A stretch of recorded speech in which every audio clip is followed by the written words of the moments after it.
Hello, Automating Success show followers. As you know, I'm your host, Joe Langton. Today I have Max Knight on. He's the CEO of Rooted Robotics. And basically, they've conceptualized an innovative agricultural approach centered on robots in a vertical space with efficient techniques to address local food requirements. With pilot initiatives underway and significant financial backing, prospects for this technology are not just promising but also upwardly inclined. Um, and Max, I think the best thing is for you to expand on that little bit of research that I did and introduce yourself to the people listening. Yeah, thanks for having me, Joe. So my name is Max Knight, and I'm originally from Brooklyn, New York. I, after high school, I moved to Germany for a year. I worked in renewable energy industry, and then I studied engineering at the University of Colorado. After my time there, I started my first company, which was called Hydrobot. This was a company where we did environmental control systems for small hydroponic systems. But this is primarily aimed at people that were growing food in their house, maybe in their spare bedroom or their garage. And ultimately, my team and I, we decided that we wanted to do something that was bigger and more impactful. And we'd all been following the indoor farming or vertical farming space for a number of years. And when we started taking a deeper look, we noticed that there were all these companies that had raised a ton of money. We're talking up to $1 billion in some cases, but in hundreds of millions in many cases. And in all of these different farms, we noticed that there was something wrong ultimately. There, if you look at the amount of money they raised and kind of the amount of production that they were able to do, the amount of farms, the amount of square footage, however you want to look at it, something was really deeply off. And so the more we looked into it and met people in the industry, we realized that labor costs were one of the biggest issues that the industry faces. And specifically, if you look at it, because there are people doing heavy amounts of automation in the space, but what we realized was that there's kind of this happy medium that hasn't been found yet, where you can either have highly automated facilities where the ROI is many, many years because that automation equipment is so expensive. Or on the other hand, you have these facilities that are more affordable to build, but ultimately they're not necessarily profitable because of the amount of labor that's required to operate these facilities. And so what we decided to do is create a new company to address these issues. And when we started the company, we decided we were going to be a farm. We were going to grow leafy greens, and we were going to create an automated system to bridge each of these different processes of growing, from planting seeds to nursery, transplant, growing, harvesting, packaging. All of those things, we were going to automate those in a much more affordable way. And we did work on that for a couple of years. And about 6 months ago, we pivoted and changed our name to Rooted Robotics. And we decided to focus on a segment of the market that we believe is highly underserved, where you have these smaller, medium-sized farms where there's a massive drop-off in automation, where if you have less than, let's say, $50,000 to spend on a piece of equipment to plant seeds or to harvest, you're not going to find almost anything. And we decided we want to create more affordable automation solutions for those customers, specifically the smaller, medium-sized farmers. But we've also realized by talking to a lot of the larger farms that they're interested in this technology as well, because for them, obviously everyone's interested in a more affordable machine. But realistically, what they're interested in is, if I can buy 3 machines from Rooted Robotics instead of 1 machine from the other guys, well, when one of those machines goes down, if you're working with the other guys, you got to wait 2 weeks for someone to fly out from the Netherlands or somewhere else. And, they're going to charge you a few $1,000s for that guy to come out, plug in his computer and do a few things and make it work again. Whereas with our machines, they're easy to fix on your own. If you have someone who's a little bit technical around, who's maybe worked on a bicycle before, you're going to be able to fix our machines for the most part. And in addition to that, if you have three of them, if one of them goes out, and even if we do need to come out, you're still able to operate, albeit at a slower pace, but you're not completely bottlenecked to the point where everyone's doing everything by hand until that guy comes out. And so that's really what we've decided to really focus our energy on, is creating three particular products that address the largest pain points that we've seen from talking to many farmers across the space, as well as consultants and system providers within the world of indoor farming and greenhouses.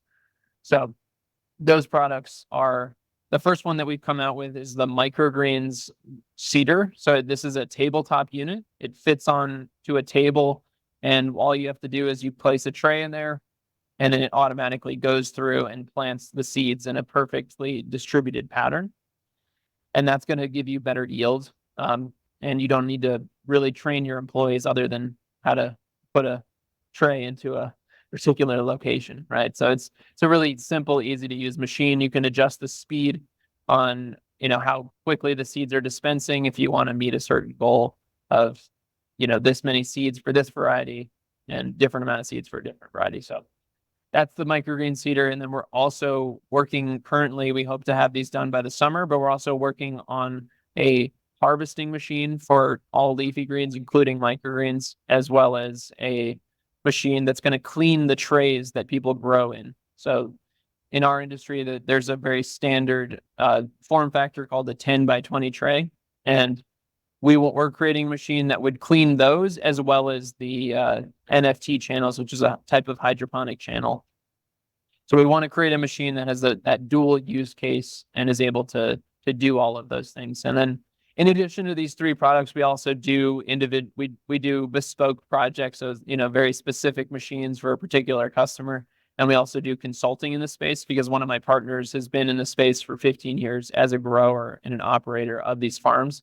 And so we know kind of all of the different aspects when it comes to everything from how do you get the plants to grow correctly throughout the entire process, but also all of the different business decisions that are made along that whole process, and the financial piece of how does all of this equipment get paid back by selling leafy greens or microgreens, whatever it is you're doing.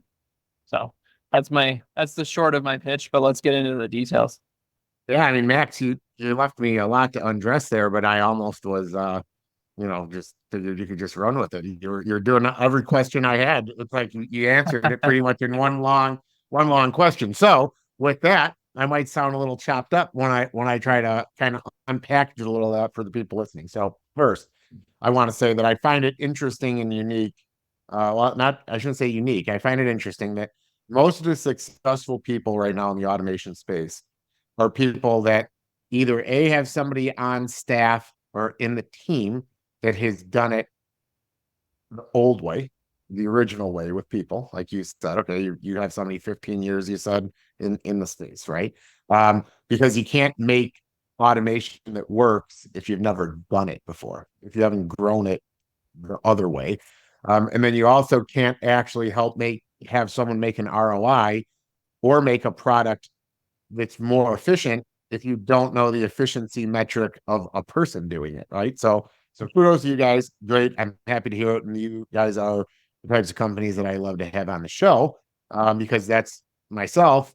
I'm in the field of robotic mowing. And the only reason I know that it's a value is because I know how much it costs to do it the normal, I'll say for now, Sure. old fashioned normal way Yeah. versus the way of the future, right? And I think that's what you guys are doing. So to come back to some of the stuff you were saying, I just want a better understanding of before you pivoted, right? How were you doing the things yourself? You said you got into the space of you said you're going to be a farm and you're going to grow leafy greens, right? So even though you pivoted away from that, explain a little bit about what that type of startup was like for the people listening so that they understand the type of customer that would be looking for your equipment, right? Because I think if you explain your original startup, it helps people understand how they might integrate it into something they have existing. Does that make sense? Yeah.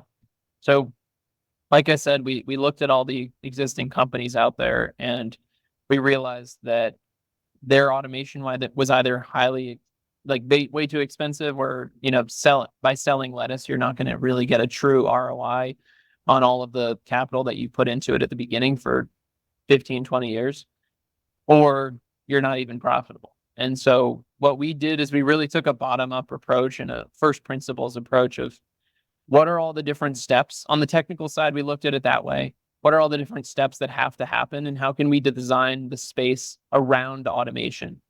So one of the biggest mistakes we see in a lot of farms is that they go with a particular system, a way of growing, whether that's from a company or they do it, they create something new. And then only afterwards, after they built that, they're like, all right, well, how do we automate this? How do we bring in robots into this space? And how do we bring machines in? And we decided, because we're in this unique situation where we're creating everything from scratch, we're able to design the whole space around automation. So how can we design our racking systems? How can we make sure that the floor plan and everything that has to go into the space is optimized so that it's simple for robots to navigate the space? Because if you look at autonomous vehicles, for example, people, 5, 10 years ago, or maybe even like 6, 7 years ago, Elon was saying this is going to be done in 2 years, 3 years, whatever he was saying, right? Or maybe he said 1 year every time, and then it was, the story. But Yep. that's one of the most challenging one of the most challenging problems to solve, is because you're not controlling the variables that are happening on the road. There's an infinite amount of things and new things that can happen. And training a computer to be able to react to those things is infinitely more challenging than old school automation, where no humans are in the space. That this is where every piece of metal in the facility is. And therefore you can just say, go 7 inches this way and 8 inches that way, right? Like that sort of style of automation is ultimately much more effective, proven, and simple. So we decided to create systems around that idea. And that's kind of where we learned a lot of the individual challenges of what these farmers face. And, we had our own experiences with those 3 core products that we're building now, with the seeding, harvesting, and washing. But we also validated that those are kind of the core issues that these people face. But on the financial side, we also built our own financial model of what does it look like to build this farm? How much does every single component in this facility cost to build? And this is a real background, by the way. This where we built this farm, and now obviously we're transitioning out of this space, but we still have a lot of this stuff up. And so we learned everything from sizing the correct HVAC units to, the racking. We built ourselves custom. We learned a lot about different lighting solutions, ventilation, all of these different components that go into creating a successful farm. And the complexity, as you can imagine, is almost infinite. And what we realized is what we're best at is creating affordable automation solutions. And so we decided, ultimately, the mission of this company is to move the industry forward in one way or the other. And we realized that by allowing other farms to benefit from the technology that we've built, that's going to be a much more effective way of creating more successful farms, and more, ultimately more stories that investors and the public are going to see, where they're not just going to see like, oh, these companies went bankrupt and vertical farming maybe isn't such a great idea. We want to create more success stories where we're seeing there's these farms all over the country that are doing a great job, that are killing it. And, we ultimately, affordable automation needs to be a big part of that. So first, I think that what you said, what you realize is where your focus is best placed, right? So, and I can think of all sorts of things, maybe why. Like for instance, like if you guys have the engineering team, you can do the automation. If you want to own the farm yourself, now you have to have the contacts. You have to try to figure out how you take those contacts from the farmer that already has the contact they're selling to. So basically, by you just making them more profitable, uh, or be able to increase their yield, maybe it's not even a thing of being more profitable, um, because higher yield will increase their bottom line too. Now you don't have to find the customer and explain why you're different or better than the relationship they already had, right? Now that's the thing that I think is interesting about automation, because sometimes I think, and I want you to comment on this, Max, I think some days we all get stuck from the consumer to how much money are you going to save me? What's my ROI? When do I get the payback? But I oftentimes think that people just speaking about, well, what if I could increase your yield? What if I could get you a better product for your customer? What if I can get you a more consistent product with the automation? Would you actually be able to increase your pricing? Okay. So let's talk about that, right? Because obviously that's the stuff I want to start to showcase on this show is let's not pigeonhole automation into how much money you're going to save me today. Let's turn it into what are we going to do, especially you're growing food. What can you do in places like India and all these countries that have a real problem feeding people? Anyways, Yeah, no, I mean, we definitely think about it. And ROI comes down to those pieces, right? The labor savings is a part of it, but the consistency, in some cases, with some of our machines, it's a bigger part of it. If you look at the seeding machine, for example, if we're talking about a smaller farm where we're automating one little step, you have to fill your tray with soil or whatever you're using, and then you have to plant your seeds. We're just automating that part where you're planting the seeds. Most people take a cup of seeds and they shake it up and they try to get an even distribution, but you can't do a perfect job every time. And one of the things that we see with a lot of the small farmers that we talk to is the head of the company is the one planting the seeds because they've been doing it longer. They know that they can be slightly more consistent than some guy that they just hired last week. And so what you really gain with a machine like that is that you're going to have the same spread every time. And that's going to make your yield go up by 10%. We actually just yesterday, we got word from one of our customers who's they're actually one of the largest microgreens production facilities in the United States. They're doing about 2,000 of these trays in every week.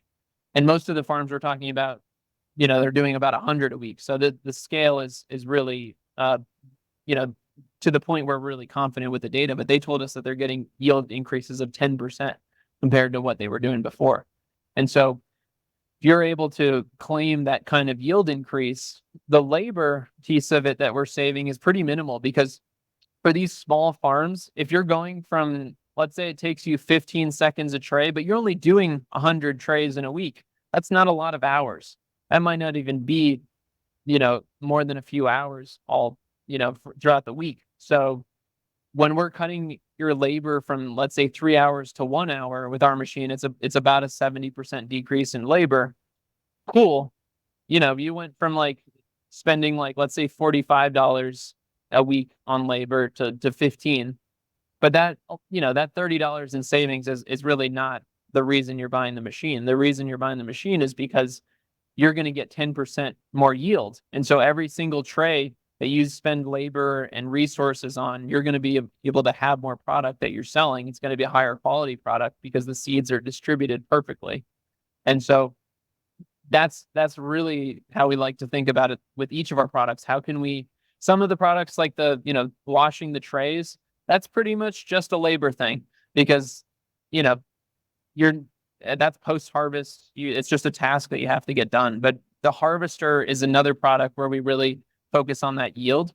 But the labor savings in that one is a much bigger piece of the pie because you're going from taking about 2 minutes and you're cutting it down to 3 seconds.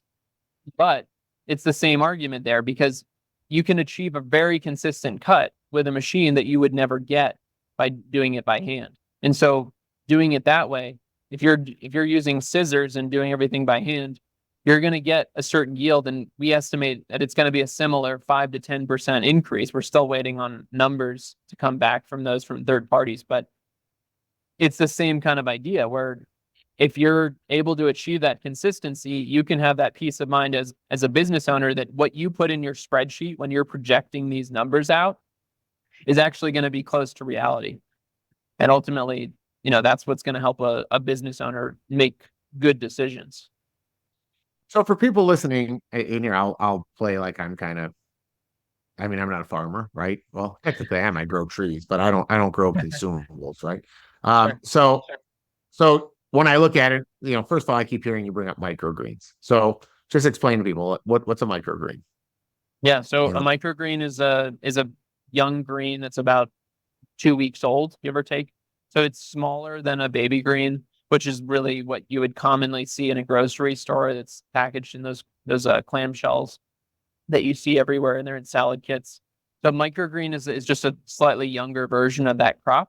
You grow them really densely, and because they're so quick, they only, they take about 2 weeks to grow. Because of that, you can do a lot more run throughs. Like in a season, you can grow much more because it only takes 2 weeks from seed to harvest. And where we really see them get purchased and where there's a lot of interest is at farmers markets and also really high end restaurants, because the plants are so young, they have really high nutrient content. And because of that, they're very flavorful. So a lot of high-end chefs and restaurants like to use these in their dish. They're often a garnish, but they're really flavorful. So if you have radish microgreens or arugula microgreens, for example, they're going to be like it's a punch in the face of flavor that you're not going to get with an older crop, because you have a very similar amount of nutrition packed into a smaller package. And so because of that, it's just a really flavorful experience, and chefs love it. good. So I'm glad I asked that question because then that's going to lead me to the next one. So I'm sure there's also a thing of the texture, right? Because I'm sure the leaves are less waxy. They've not been baked out in the sunlight, stuff like that. So Sure. yeah, as I'm looking in what's behind you right now, I'm sure there's also some value in having control of the light. So maybe go into that type of, that also a little bit for the listener. Yeah, for sure. So a lot of the farms that we work with, some of them use sunlight, but a lot of them use LED lights. And in the most extreme examples, there's very fancy lights that you can get where you can change the spectrum of light that you're using from day to day. And in some cases, you can change the flavor profile that you're getting just by changing the light and a few other conditions. And so that's definitely something that we see people experimenting with. On the smaller scale, it's not as common, but when you're talking to the bigger farms, they're always playing with these kind of things because they want to gain that edge and really differentiate themselves from a lot of the smaller farms. So I have to ask. So as I'm hearing you talk, and you're saying, okay, so you're planting the seed, you're harvesting, and you're washing trays, right? But as I'm thinking, and I like I said, I'm not a farmer. I'm my brain is only forming thoughts from what I see sitting over your shoulder. So for the people listening in a pair earphones or in the car, I see all these shelves behind them. Looks very clean. There's like a tent behind them. Maybe that's where the washing gets done, right? But basically, I'm sitting here and I'm thinking, okay, why couldn't you automate put the dirt in the tray? And why, like, because I'm kind of looking at it like, and I want to bring this up to you because this is one of the things I deal with, to tell you a little next about what else we do. We pick up golf balls automatically, and we cut grass automatically, and we can wash balls automatically. And what I found was the way I was able to start to get the automation over the finish line is when I added the ball wash system, right? Hmm. Because if I cut the grass and pick balls, the clubs were saying I still need to keep the person employed to wash them, right? So Sure. it was like they're waiting for that. So is there something limiting you to that final piece, or is there a reason to stay? And by the way, I'm saying this purely to learn and get people to understand your business model too. Is there a reason to stay hyper focused on those three things and not try to put the dirt in the tray and not try to deal with the organic compound going in the tray and the fertilizers going in? So go ahead and speak to that a little bit. Yeah, it certainly can be automated, and a lot of the larger farms they definitely automate this step. Because we're focused on that smaller operation, it's not the biggest pain point for them. And so, just from interviewing them and talking to them, it's absolutely a machine we could create, but it just hasn't been the biggest pain point for our customers, quite simply, at the scale that they're at. Because I do think when you're at a larger scale, it is a pain point at that point where when you're doing thousands of trays a week. You definitely want a machine that's a flat filler is what they're called. And that's something that we're looking at in the future. But right now we're focused on these smaller footprint machines. Most of them can fit on a table. And so because of that, if you were to do a small flat filler on a table, your hopper would have to be pretty massive for the person not to just have to keep filling the hopper, because it's a large amount of soil that's going in each tray. And so if your hopper isn't very big, then you're just going to spend your whole time just dumping it in there, whereas that's not even going to save that much labor compared to just doing that by hand. Yeah. Well, and like I said, Max, I only asked the question because, of course, I'm hoping people are going to listen to the show that want to use your guys' technology, and now they know, right? Like this is what you're focused on doing, so that's great, and it makes total sense to me. I just want to make it make sense to the listener. So the right now, like, so the next thing is, are you finding a certain area, like a certain region of the country or maybe in the world? By the way, I should ask that. Are you just selling in the States, or is this more of a worldwide, global thing you guys do at Rooted? And now we're focused on the States and Canada. And yeah, I mean, I'll let you finish your question, I guess. Yeah, so as I say, are there any states that have an idea in my mind of where this might be a bigger value right now to have indoor growing? But I want to see if you're finding certain areas of the country that this is more beneficial to get Yeah, set we up. tend to see more of it in urban areas, in areas with just more people ultimately, because microgreens in particular, they tend to be smaller operations where they're selling into higher income communities with nice farmers markets and high-end restaurants. And then indoor farming in general, I think, we in vertical farming, we see that same kind of trend where they're trying to be closer to the customer. And that's, that is one of the benefits of growing indoors. You have obviously no seasons, and so you can grow all year. But if you're located close to where you're selling the produce, you're cutting out that middleman of the transportation. And so that's, within the country, we haven't seen a particular big focus in any particular region, but they tend to be closer to cities. I'm always surprised every time I'm talking to people like yourself. I've said it many times. Costco, my landscape company, is one of my biggest customers. And I see stuff like this, and all I can think to myself is they should be, you have these huge retail stores, crazy high roofs. They're not even using most of the ceiling space. And I just look and I'm like, man, to set up a mezzanine, like a little spot in the corner, be able to grow this stuff right inside the store and bring it down. I'm always trying to think to myself, like, man, how do you get that over the finish line? You take the Walmarts and the Costco's, and I know this is not the greatest thing for like the small farmer, but on the flip side, this is where I think automation can really take off. And when we're talking about all this stuff about our carbon footprint and things we can do, if we can reduce trucking, that's huge. I even think one of the coolest places, where are we taking the call from? Where are you located again? Oh, we're in Yes. Boulder, Colorado. So you're in Boulder, Colorado. So I'm in Illinois. One of my favorite places right now on the planet. I built a hobbit house up in Door County, Wisconsin, and it's a deadhead. They grow a ton of cherries up there, but other than that, nothing nothing else comes out of there. So it's like you go there, you get some cherries, and after that, it's pretty much a dead area. I think of places like a Door County, Wisconsin, right, where you're kind of a peninsula. How do you get something back? These indoor growing centers just seem like a no-brainer to me, where you don't have to worry about climate, you don't have to worry about if you have a cold, harsh winter, things are just fine indoors. So do you see that also, the benefit to what you guys are doing?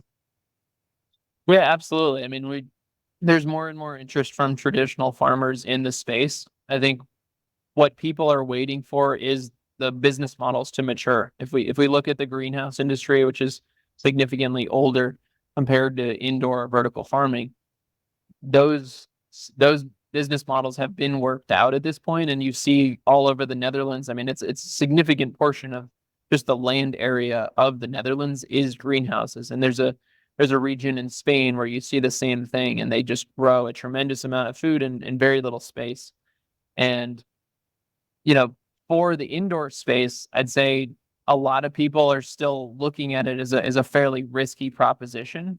And so I think we're going to see more and more of that. But like I said before, we need to see more of those success stories for people to feel more confident making that decision, because on its face, it makes so much sense. Like for all the reasons you're saying, right? You're able to produce something year round.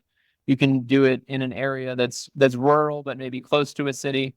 All of those things make so much sense. But there's still a lot of risk involved in the business models in general. And, a lot of what we've seen in the more successful large farms is that they have those large contracts with distributors or grocery stores where they're able to move a significant amount of product. And if you don't have that and you're building a large facility where you're going to be able to produce a significant amount of food, but you don't know where you're going to sell it, then, good luck. That's the biggest risk in the business. The growing side of things is pretty well figured out at this point.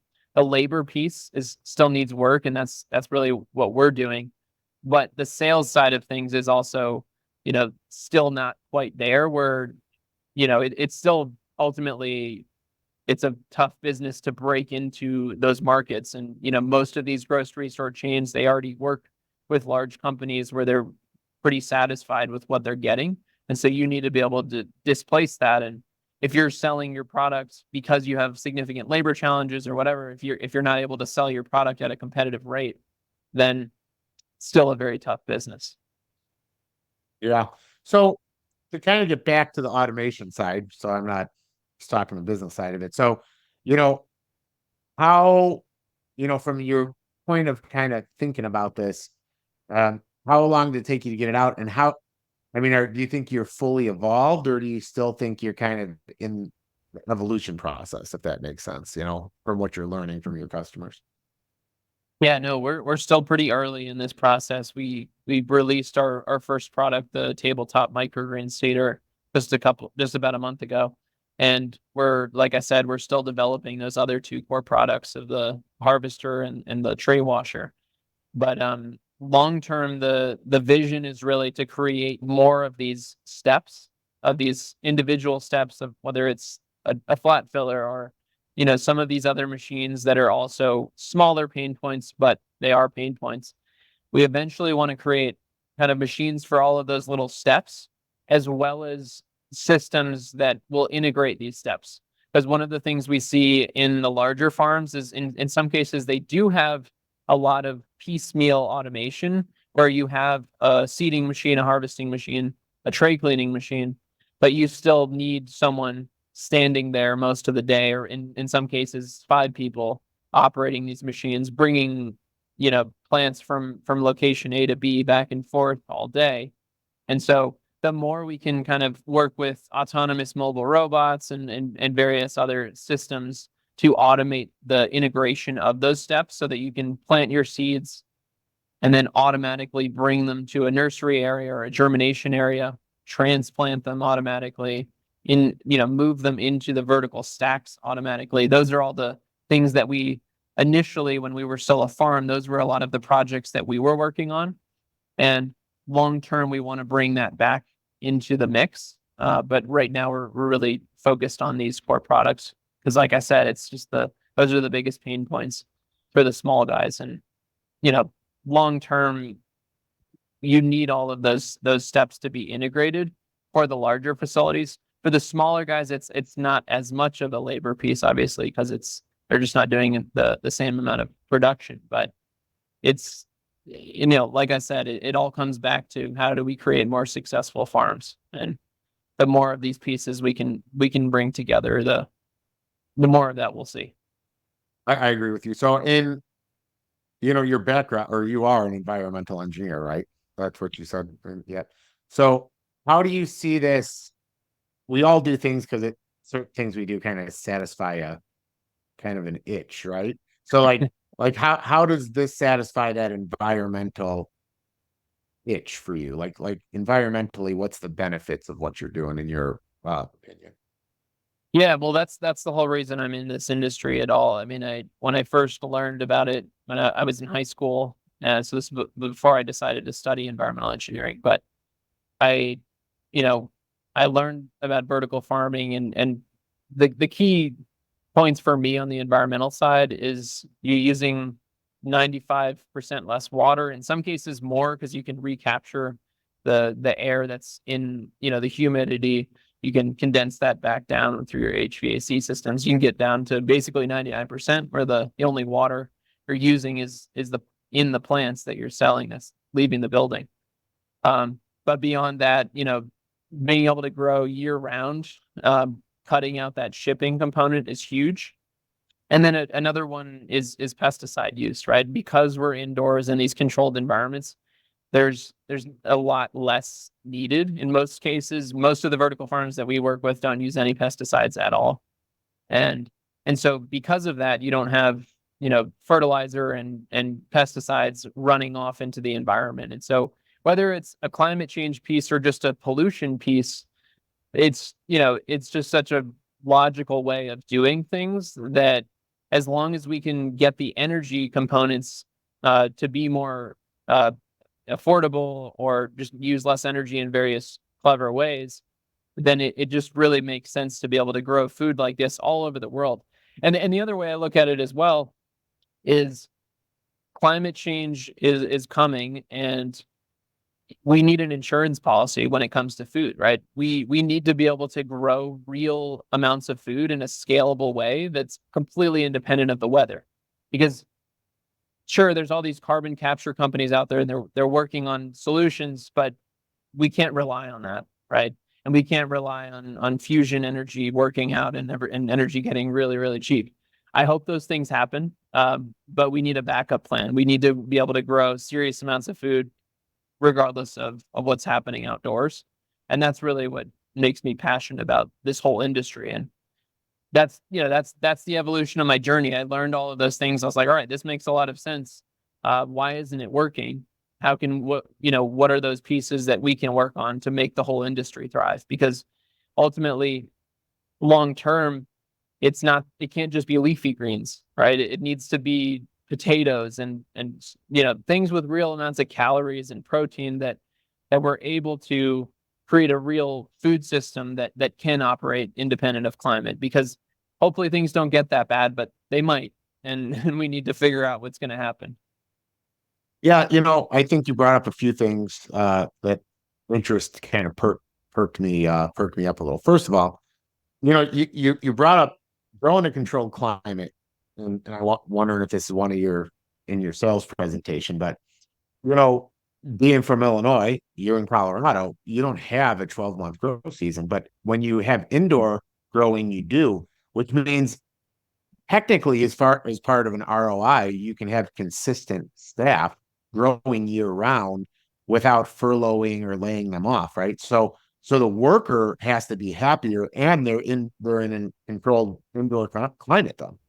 You Right. know, um, so to me, that's what I've found, especially. I mean, I've got 185 people right now working for me, and the most valuable return is returning employees.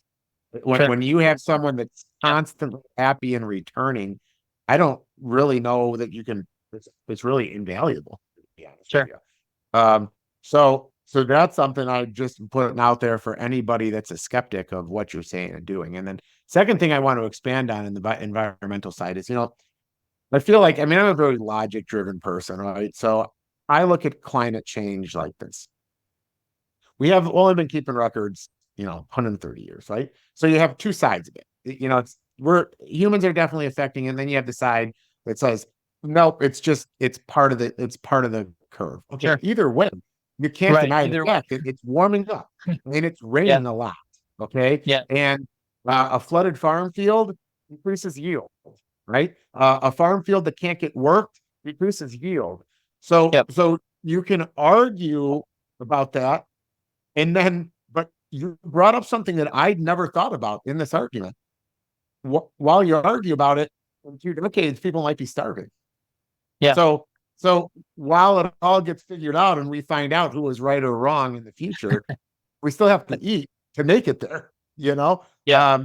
So yeah, I think that's awesome. Actually, to bring it up. And then the second thing I want to bring up is this: no matter what people feel about with climate change, you can't deny pollution about how we pollute, but especially how we pollute our waterways, right? And we pollute them because of extra nitrogen. Like we throw fight or Exactly. phosphorus, I mean, at the end of the day, seeds love sulfur and phosphorus and so a lot of people, if you're listening to the show and you can comment to this, when you look at your fertilizer in your lawn, if it says at the hardware store 15-0-15, it's that middle section that they're taking out to not pollute our streams and rivers. And what does that do? When you put too much of that fertilizer in, your algae increases, water looks poor. It's not good for the aquatic environment. So just for people listening, that I don't want you to in your mind tune out, be like, oh, they talked about climate change. Screw this. No, this is like a real thing. Like if you just open your eyes and pay attention, and this is a problem you can solve. Last but not least, I think it's absolutely amazing that you said you actually take the condensate from your and air conditioning and recapture and reuse that. That is mind blowing to me. And kudos to you, Max, to be able to actually figure out how to do that.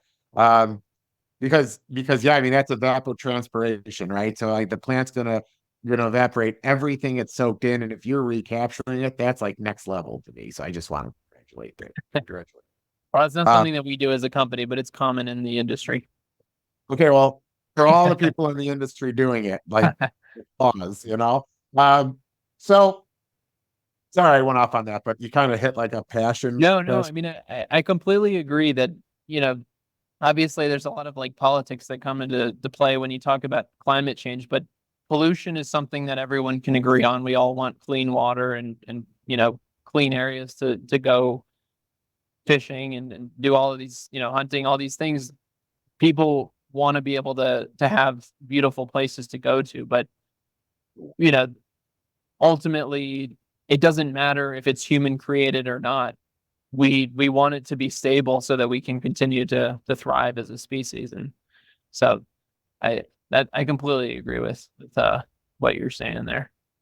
Yeah, well, and like I said, I just every now and then just like to kind of expand on it, for the people that are listening, because I just, some days I find that sometimes I find myself staying quiet to not rock the boat, but there's some things that it's just like open your eyes, take your blinders off, look around, and you can see it. Like if you just open your eyes, there's really not an argument.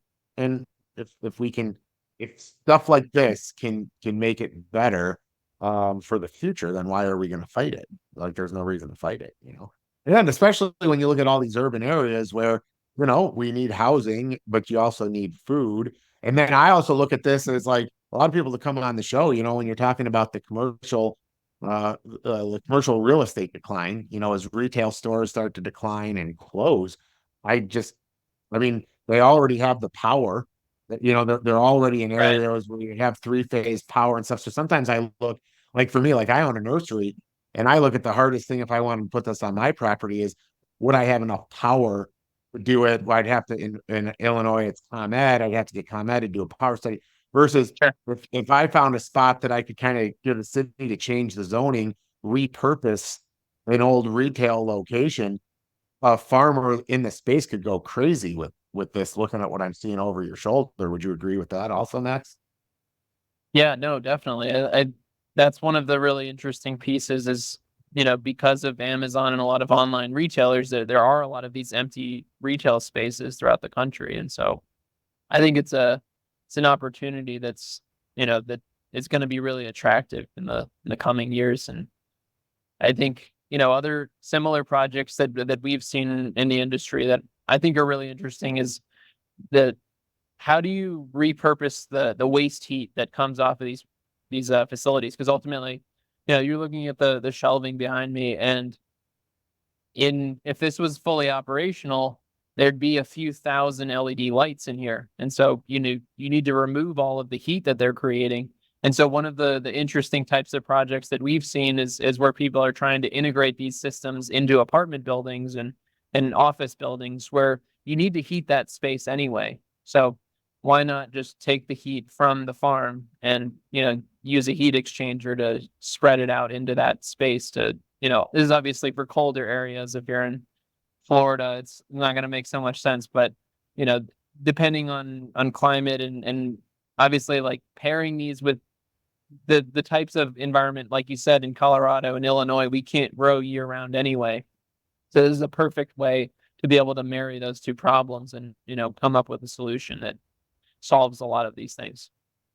Well, that's what I love about the space is, when when you start trying to figure out, okay, how do we automate? How do we do these things? How can we affect climate? And then you see a problem when you get the right people in a group trying to do something, then you start coming up with ideas of how do I reuse the heat? Oh, put it in the basement of an apartment complex, redistribute the heat, because yeah, that makes perfect sense. And then I look at it too, and it's like, yeah, okay, you know, there's a company. If you look me up after the show, Max, I built a habit house in Door County, and that same company makes these growth structures and it would basically do exactly what you're doing. You could do hydroponic like you used to be doing, or you could do the shelving.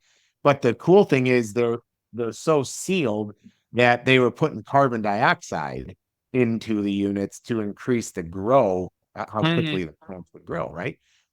Because of course that's what plants want. But then when I look at redistributing the air from the farm into the apartments, it's almost like an air purifier also. I mean, you have all Right. these plants growing and you have this really nice, clean, purified air, um, which is another thing I'm sure people are probably looking into and trying to figure that out. I mean, there's so many cool things that come from this. Yeah, for sure. I mean, another similar thing along those same lines is that we've seen people are starting to explore this. I haven't seen it done at scale yet, but is mushrooms. On one hand, you can take a lot of that waste heat and repurpose that to basically sterilize a lot of the substrate that you need to sterilize when you grow mushrooms. And then, of course, once they're growing, mushrooms exhale CO2, right? So you can bring that back into the farm and it can be a really like symbiotic environment in that sense where you're wasting as little heat as possible and reusing that carbon dioxide. And it's some really interesting concepts that still haven't been worked out, but there's a lot of promise there. yeah, this automating success show has turned into an environmental success show, I think, with the direction we're going. But so hopefully people haven't shut us off already. But still, it's fascinating when you think about that. So, we're getting to the point. I mean, we're 50 minutes into the show. I want to make sure that I haven't missed anything that you want to cover as far as the future trajectory of your company before I kind of learn a little bit more about you, Max. So go ahead. Did I miss anything, or you think this is a good representation of you and your brand and what you guys are looking to do together? With you and your investment All group. right, I think we've done a pretty good job. I think the only thing I'll say is that we are starting to dip our toe into the mushroom world. We've seen that in a lot of it has a lot of similarities. Obviously, it's mostly indoor growing, and so there's a lot of overlap there.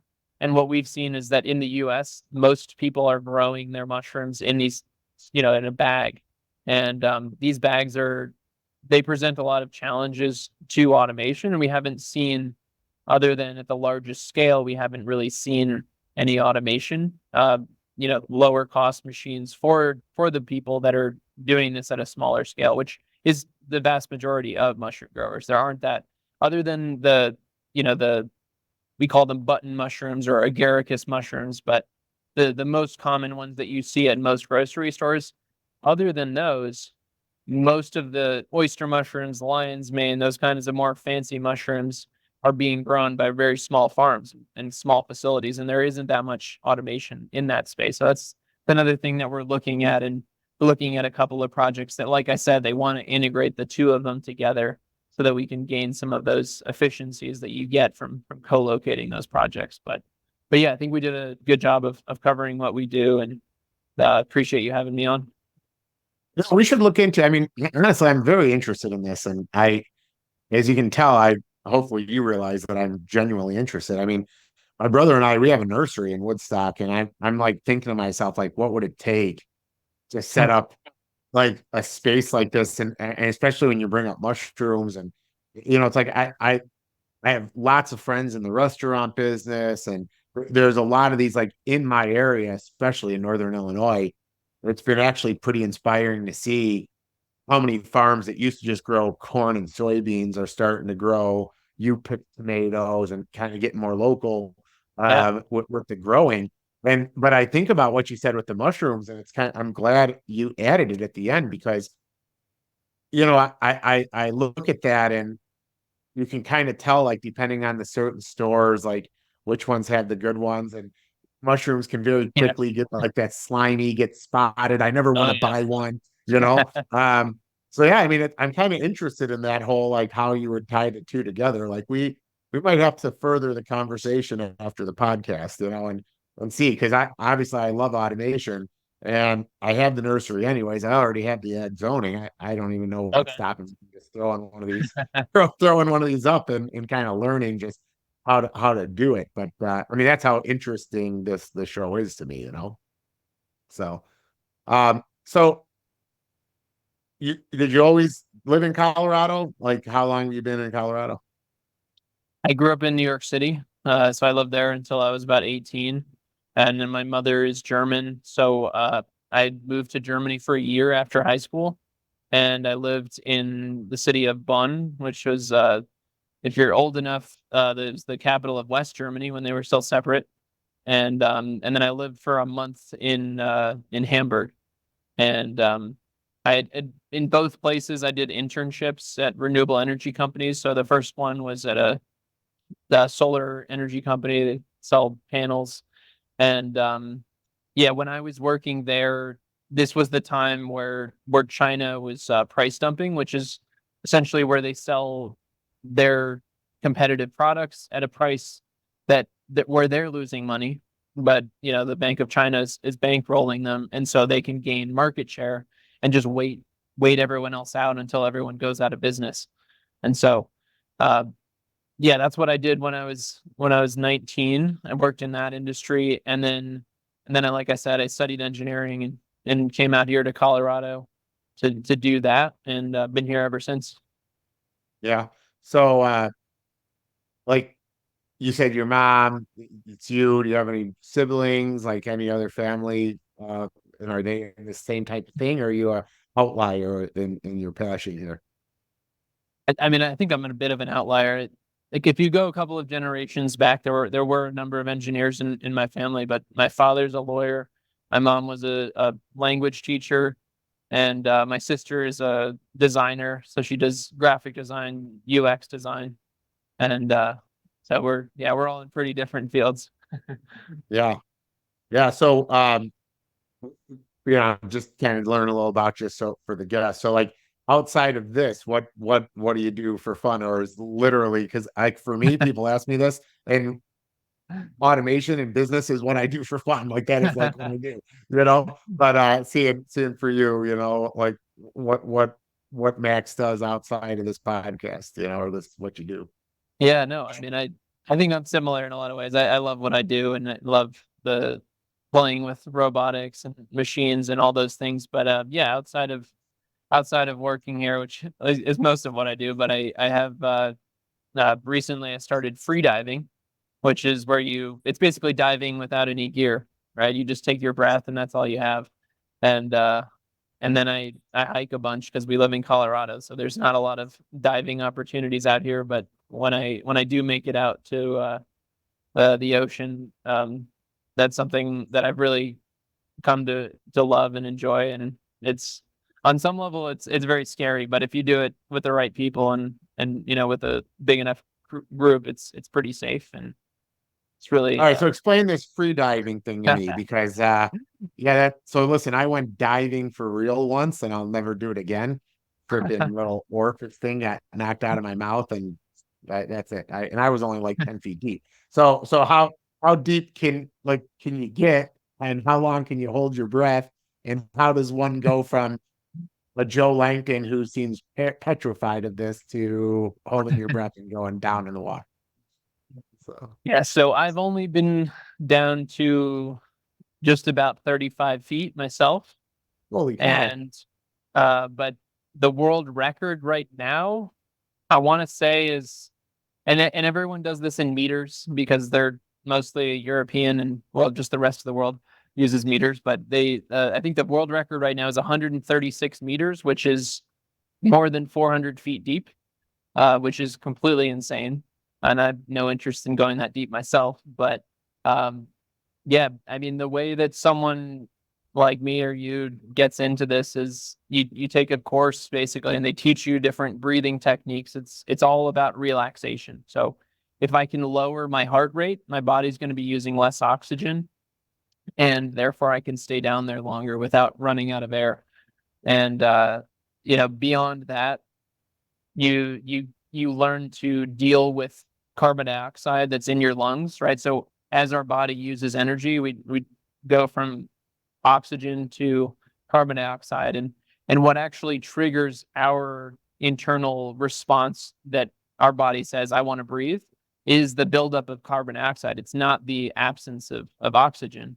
Our body doesn't actually have a direct way of measuring that, but our body just notices there's a higher concentration of carbon dioxide in the blood, and then it starts to trigger various, you feel the need to breathe, and eventually your abdomen starts contracting. And so in freediving, you learn to like kind of deal with that and learn at which point do I definitely need to go up, because it's going to be unsafe. Because obviously if you black out, you have about 2 to 3 minutes where if someone is there, they can bring you up to the surface and they can wake you up and you'll be okay. But if you're down there longer, you drown. And yeah. All right, so this is going to sound like a dumb question, but I think it's a good question. So if you're blacked out, what's keeping you from actually taking the breath? Like, so, So my thought is I go down. I'm like holding my breath. I can't breathe. Holy shit, I black out. But my brain instinct tells me, my body be like, okay, yep, you're asleep. I'm done. So why does right. that not happen? You know? Yeah, so the body, with the small amount of energy that we have left. So when we black out, there's still a small amount of oxygen left. And basically what happens is, with that remaining energy, your body basically seals it pushes your tongue up so that you're not able to gulp water down, and not bring water into the lungs. And so when you completely run out, that's when your body takes its last bit of energy and it takes the final breath. And if you're underwater, then you're gone. But if you're not, then you can come back. Oh my gosh, this could be another episode. I mean, seriously, I'm like fascinated right now. Okay, so look, I got a place in Illinois, but I have a condo on Singer Island. Okay. Okay. You're welcome to come visit me whenever you want. Okay. Because there's this whole area by my house where there's this reef and people go snorkeling Okay. because there's seahorse and Oh wow. starfish and all this crazy stuff, right? But I mean, I don't even technically even go and snorkel out there because in my mind, I'm like, because I know there's like Nerf shark out there and stuff, and I don't want to like panic when I see one of these. So now I Sure. got to ask you again, like the next thing, man. Okay, so you're down there, something happens. Now you got, I mean, you cannot be someone that panics. You had to just be able to be calm, right? So is there anything you're ever nervous about when you do this? Yeah, no, I mean, it's definitely, you want to almost always bring a knife with you if you get caught on fishing line or anything else that's going to keep you from going back up. That's a huge danger. Uh, yeah, sharks and other things are scary. I haven't had any personal experience with those, but there are people that swim with sharks, and obviously there's risk involved, but I don't think there's a lot you can do if you do get bit at that point. Yeah, no, I guess the I oxygen don't is know if always the the big thing. oxygen is Yeah, the yeah, biggest it's problem. probably the bleed out that's the bigger problem. So uh, I guess kind of the other thing I was wondering. Okay, so when I did that diving course, which I said I'll never do this again, but the whole thing is how quickly you ascend back up, right? Yeah, yeah. So how do you deal with that of knowing how quick you can come up and then getting it through your mind? Even you said what, 35 feet, 39 feet? Yeah. What was it? Yeah. So then how long did it take you to get down there? And then how long did it take you to get back up? So rule of thumb is it, and obviously you can go slower or faster, but most free divers are doing about a meter per second in terms of ascent and descent. So 3 and a third feet. I think it's roughly what that is. And yeah, one of the things in freediving is because you're not down there very long, you don't really get the bends as much. And I think this changes a little bit when you go super, super deep. But you're able to ascend as quickly as you want, and you're not going to have any problems that a scuba diver might have, because you're not breathing compressed air. You just have the air that you brought with you. And when you go down, the pressure from the water makes your body physically smaller. It's going to, your rib cage is going to be under all that pressure. And so it's just going to get a little bit smaller, which on some level is scary, but it also prevents, if you ascend too quickly when you're breathing compressed air, that air is going to expand as the pressure decreases. And then, you can sort of explode. I don't know the medical term for that, but that's essentially one of the reasons why they always tell freedivers, if you're down there and a scuba diver sees you and they try to offer you air, like don't take it, because that's dangerous and you could really hurt yourself on the way up. But yeah, I don't know if that answers your question, but it's Oh, it does. I mean, listen, man, you are Max. You are fascinating just with the whole, not, automation thing, but this part to me is like it's kind of blowing my mind because yeah, I mean, I mean, so how long were you holding your breath when you went 39 feet? How long did it take you then to get there and back up? um that one's actually not too long. I mean, I'm gonna go to Nicaragua around Thanksgiving. Hopefully I'll make it down to about 60 feet. But it's because you're doing about a second for every 3.5 feet. It's only about 25 seconds for a dive like that. You can obviously hang out down there longer. And that's one of the things that people practice, just to get comfortable with that feeling of, like, because I've, on land or just practicing on a yoga mat or whatever, I've been able to hold my breath for 4 minutes. And so, if I'm down there and I've only been down there for 30 seconds, but I'm starting to feel like panicky and I want to go up, logically, I know I have plenty of time. But, obviously anxiety and all these things come up when you're down there. And so that's really like one of the things that mentally like really is exciting to me about the sport, is that it forces you to learn to relax in a stressful situation. Because I've never gone that deep before. Before a year ago, I'd never done that, and so it's still like terrifying on this kind of primal level. But you know, forcing my body to like kind of adapt and figure out how to handle that is really what's so fascinating about the sport to me. Yeah, good for you, Max. You know where I learned to stay calm is the hot tub or the sauna. You know, There you go. that's my spot. I can breathe there, and that's it. I can just You sit do in the cold 100%. plunges?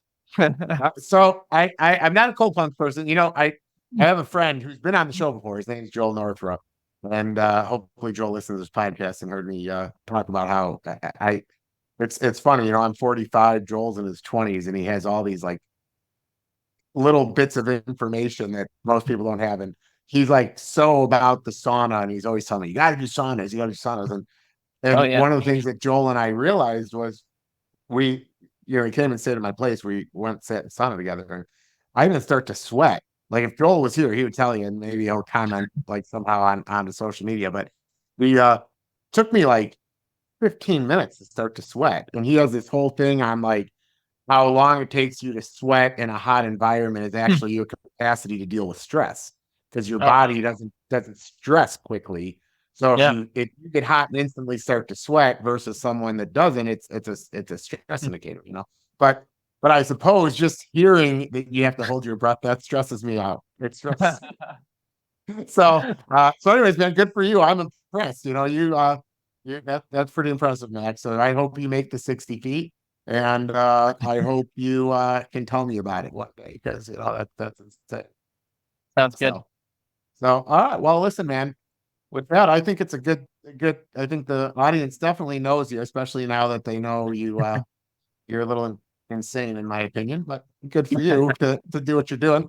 Hats off to you. I think what you're doing is great. I wish you an amazing amount of success. Anybody in this automation space, we pour a lot of heart, soul, and passion into what we do.